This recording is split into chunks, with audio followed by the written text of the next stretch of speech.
প্রিয় দেশবাসী, আসসালামু আলাইকুম।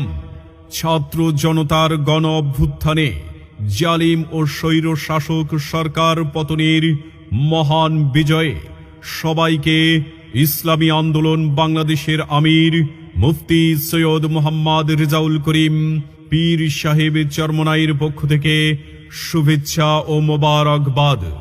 জাতির এ মহান অর্জনে যারা জীবন দিয়েছেন, রক্ত দিয়েছেন, আহত হয়েছেন ও অংশগ্রহণ করেছেন, সকলের প্রতি শ্রদ্ধা ও কৃতজ্ঞতা জানাচ্ছি। শোকাহত পরিবারের প্রতি গভীর সমবেদনা ও আহতদের পাশে দাঁড়ানোর আহ্বান জানাচ্ছি।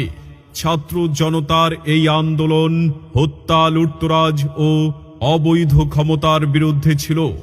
আমরা বিশ্বাস করি, যারা লুটতরাজ ও অরাজকতায় লিপ্ত তারা আন্দোলনের সম্পৃক্ত কেউই না, বরং তারা সুযোগ সন্ধানী।